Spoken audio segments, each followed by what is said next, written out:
மேஷம் மேஷராசிக்காரர்களுக்கு 11, 12, 1 என்கின்ற நல்ல இடங்கள்ல அருமையான அமைப்புல சந்திரன் இருக்கிறார்.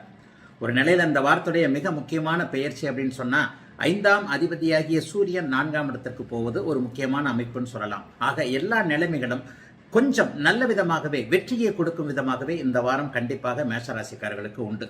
11ஆம் இடத்துல சந்திரன் இருக்கும் பொழுது எப்பவுமே அந்த 2 நாட்களும் எதுவுமே ஒரு சக்சஸ் ஆகக்கூடிய அமைப்புகள் உண்டு. 11ஆம் இடத்துல எப்ப இருக்கிறார் அப்படின்னு பாத்தீங்கன்னா திங்கட்கிழமையும் செவ்வாய்க்கிழமையும் முழுக்க 11ஆம் இடத்துல இருக்கக்கூடியது தொட்டது துலங்கக்கூடிய ஒரு நல்ல அமைப்பு. அலுவலகத்திலேயோ வேலையிலேயோ அல்லது வியாபாரத்திலேயோ தொழிலையோ ஒரு தனி முயற்சிகள் எது பண்ணாலும் சந்திரன் 11ஆம் இடத்தில் இருக்கக்கூடிய இந்த நாட்கள் மிகப்பெரிய அளவில் நன்றாக இருக்கும். அதனை அடுத்து 12ஆம் இடத்துல இருக்கும்போது புதன் வியாழக்கிழமை 2 நாட்களும் பயணங்களும் செலவுகளும் விரயங்களும் இருக்கக்கூடிய தன்மைகள் உண்டு. தேவையில்லாத செலவுகள் வரும். சனியோட வேற போய் சேர்றாரு இல்லையா. வியாபார பெருமக்கள் தொழில் முனைவோர்கள் எல்லாருமே வேலைக்காரர்கள்ட்ட பணம் கொடுத்து விடுவது என்பது கொஞ்சம் ஒரு கவனமாக இருக்க வேண்டிய ஒரு சூழலாக நிச்சயமாக இருக்கும்.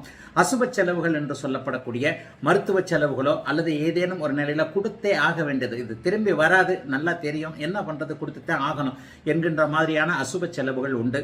ஆனால் கடைசி நாட்களான சனிக்கிழமை ஞாயிற்றுக்கிழமை ஆகிய வாரத்தின் இறுதி நாட்கள் இரண்டுமே கொஞ்சம் ஒரு பீஸ் ஆஃப் மைண்ட் கண்டிப்பாக உண்டு.